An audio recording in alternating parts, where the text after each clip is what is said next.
down quick, quick. It's the last tea party for Crystal with Miss Marshmallow. And Sarah's first day of management training at Goodwill. When you donate to Goodwill, you help provide skills training and career placement. And the things you loved start a new life too.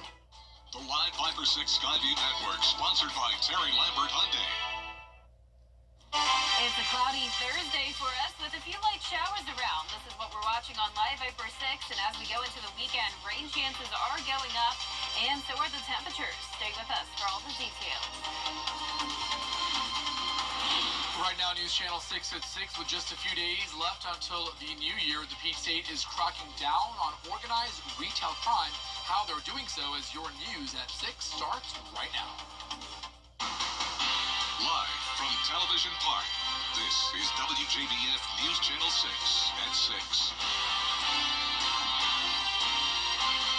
Good evening, everyone. I'm Archip Sashadri. Thanks so much for joining us tonight. Brad and Jenny have the evening off.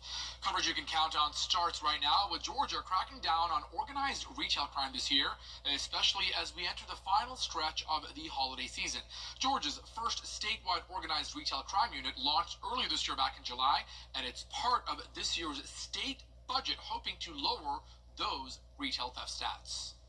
New data from the Council on Criminal Justice shows a 14% spike in retail thefts this year at higher rates in November and December due to more shopping in stores.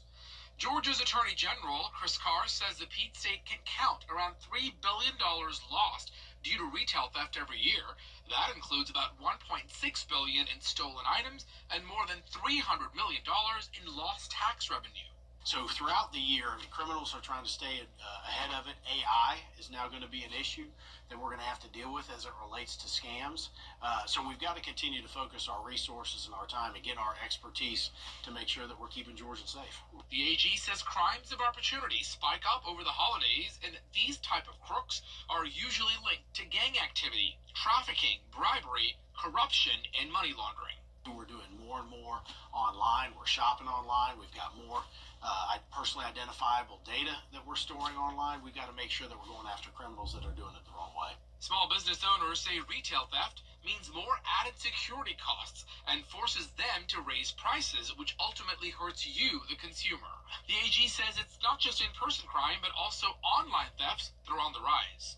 One, because we need to protect businesses that are doing it the right way. And two, this is an issue of violence as well as a financial crime. We've seen images of employees at certain stores being knocked down by these groups. We've seen customers that are getting hurt. Governor Ryan Kemp says the task force will continue to protect Georgia businesses and punish those who try to steal by profiting from the innocent. To stay safe as a shopper, you should use credit cards instead of cash, and make sure that you don't leave any of your items in plain sight. And if you make large purchases towards the end of this year, do so towards the end of your shopping trip instead of doing it early on. Now, data from the Attorney General's office shows that nationally, more than $125 billion is lost due to organized retail theft, with 3 out of 4 retailers even reporting physical assault against a store employee. Well, several of you may have already opened up some of your gift cards from Christmas morning, but there are some things that you still need to know. The FBI in Atlanta is warning of an uptick in holiday gift card scams this year, saying this is costing Georgia companies hundreds of thousands of dollars. Investigators say scammers are placing fake barcodes on the back of a gift card so that when you go to buy that gift card, the cashier then scans the fake barcode. Then that quietly pushes that money into the scammer's account and leaves your gift card with a zero balance.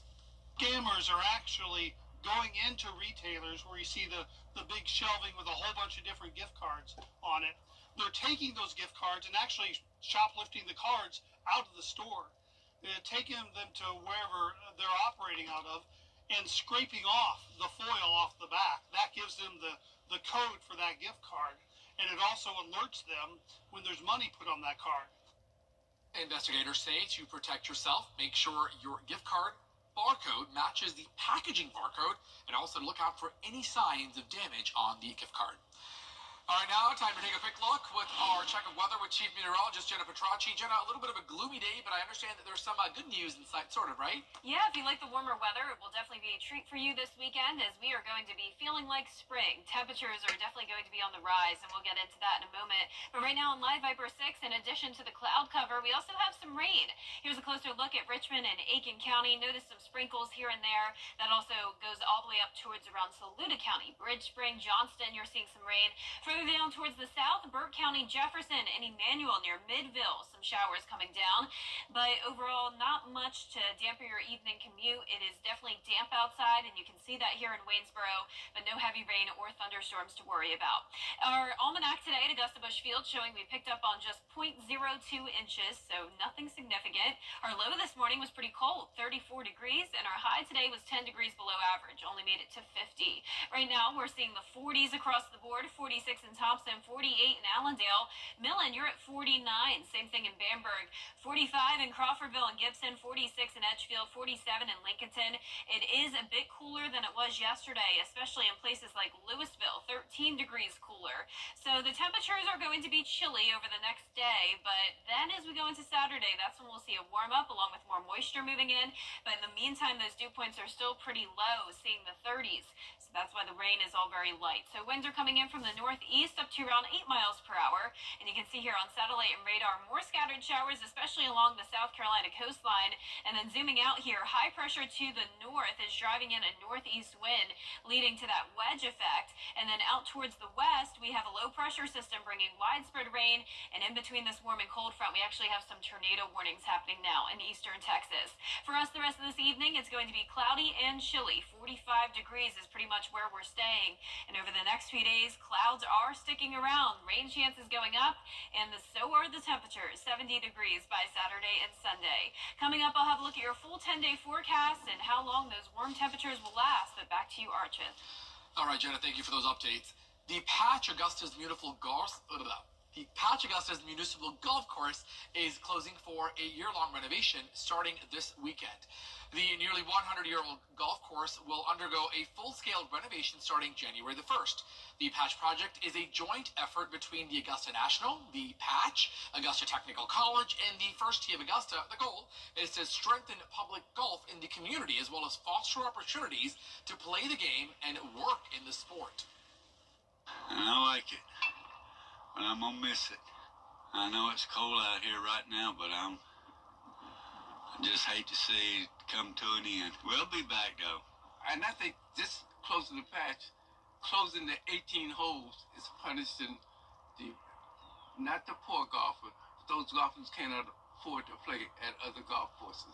I understand the Nationals doing it, and I think that's great. But they should make some arrangements where individuals that cannot afford to play at some other golf courses give us some vouchers or let us talk to them other golf courses and let us play at a cut rate, the same rate as Patch. The last day to play at the Patch is December the 29th. It is expected to reopen in 2026. South Carolina lawmakers will once again consider legalizing sports betting. The latest version of the Sports Wagering Act was pre-filed after this was shut down back in 2023. This bill limits market size and gives operators a maximum of 8 licenses. It also calls for a 12.5% tax on sports betting revenue. A sports entertainment and management professor at the University of South Carolina says online sports betting can in fact help the Palmetto State's economy. Is it going to be the golden goose that's going to lay gold eggs everywhere and the entire societal structure is going to be changed for the better? Probably not, but it should be a net positive. In a statement, a spokesperson says Governor Henry McMaster, quote, has long opposed sports betting and still does today. It is simply inconsistent with South Carolina's values. North Carolina allows sports betting, but Georgia does not. The U.S. Army Corps of Engineers will accept real Christmas trees for recycling as fish habitats again this season. Trees will be tied in bundles and then weighted with concrete anchors and then submerged in various locations. This creates shelter and food for bait fish, which then attracts crappie, bass, and sunfish species. Ultimately, the recycled trees then benefit the fish as well as the angler. Thurman Lake will accept real trees from now until January the 1st. Artificial trees are not allowed and will not be accepted. Now make sure that all your decorations, including tinsel, lights, ornaments, garlands, all of those are removed before you drop off your tree. Some of the other locations here in Georgia include the Amity Day Use Boat Ramp and the Keg Creek Boat Ramp. In South Carolina, you can drop off your real trees at the Below Dam Day Use Park, the Dorn Boat Ramp, and the Parksville Day Use Boat Ramp area. Well, coming up next, President-elect Donald Trump is asking... All right, Jenna Petracci is here with a quick check of our weather. And Jenna, I understand everyone's going to have a win-win situation this holiday week, huh? Yeah, that's exactly right. Our temperatures are all over the place. We're going to warm up this weekend, and we're also going to be tracking some rain and storms. But then a cool down comes next week just in time for the start of the new year. I'll have all those details when we return. Stop by our showroom at 1940 Olive Road or on the web at BradleyFloorings.com. You can't always choose the weather, but you can choose your weather app. Go with the most accurate and most trusted, the Live 536 mobile app. Download it today. Now, your most accurate forecast with WJBF Live 536. Welcome back. Just a little bit of rain we're tracking this evening. Here's a look at Live Viper 6 around Richmond County. We have a little bit of rain here from Martinez down to the south side of Richmond County. Also some sprinkles up near Ridge Springs, Saluda County, and then a bit more widespread coverage here in Burke County near Waynesboro along Highway 56 down towards Midville and northern Emmanuel County. Jefferson County right over Louisville also seeing a bit of that rain. So a damp evening with cloudy skies, breezy conditions as well. You can see the flag whipping back and forth here in Swainsboro. This is our Terry Lambert Hyundai Skyview Cam. A chilly night, 46 degrees, northeast wind of 8 miles per hour, dew point of 40, and around the CSRA, all of us very consistent, anywhere from around 45 to 49 degrees, and that's about where we'll stay tonight. So the clouds will definitely help to insulate our temperatures, and that will keep us in the 40s all night long, so we're not going to see a big drop off. Cloud cover with scattered showers all across the two-state here with high pressure up the east coast. That's leading us to be under the wedge, so that high is driving in the northeast winds, trapping the cool air in the CSRA, and also bringing us the cloudy conditions. Now out to the west, we have a low pressure system bringing widespread rain and some severe thunderstorms in between this warm and cold front. That's right around Houston, Texas. Tomorrow morning, we'll be at 45 degrees, so as I mentioned, temperature is really not changing from where they're at now. We'll be in the low 50s in the afternoon, a cloudy day once again, and clouds will be with us throughout the weekend. 50% chance of rain Saturday, and even higher rain chance on Sunday. And yes, those temperatures are right. We are going all the way up to 70 throughout the weekend, upper 60s Monday and Tuesday, then a drop off as we head into the new year. 62 on New Year's Day, mid-50s by Thursday of next week. Also, the chance of scattered showers again on New Year's Eve. All of this will be beneficial rain. Notice so far for the month, we've only picked up around an inch, and typically we finish off the month of December close to around 4 inches. But we want the rain. We don't want the severe weather, and there is a chance of that out to the west of us, especially over Mississippi and Louisiana. An enhanced risk, level 3 out of 5 on Saturday, and a marginal risk across parts of even far western Georgia. Now, I do think there's a good chance that this marginal risk will be over our area on Sunday. Too early to tell, but we'll keep you posted on that. In the meantime, tonight, cloudy skies with a few sprinkles around. Friday is pretty much a repeat of today. Saturday morning starting out mostly dry, but then by Saturday evening, a few heavier downpours possible, maybe some thunderstorms all ahead of this cold front. And then as we go into Saturday evening, that approaching low pressure system will bring us the higher chance of rain as we head into Sunday. But for Saturday, it won't be a complete washout. So if you want to get out and about and enjoy those warmer temperatures, you definitely can do so. Just keep an eye on radar. And of course, if you hear thunder, head indoors, especially later on in the evening. Our low temperatures tonight will be in the upper 30s through mid 40s.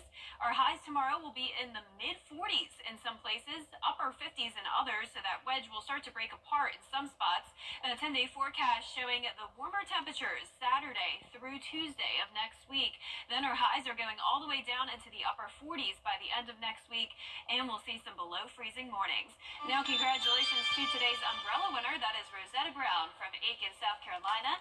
Rosetta, you can pick up your umbrella here at the station and sign up to win yours on WJBF.com. All right, congrats to us. And some good temperatures. There's something for everybody, right? Yeah, exactly. It's going to feel like spring. Can't believe it. I'll take those 70. I won't complain. Well, the Georgia Tech Yellow Jackets are preparing for their bowl game against Vanderbilt. More on that next. It's the one thing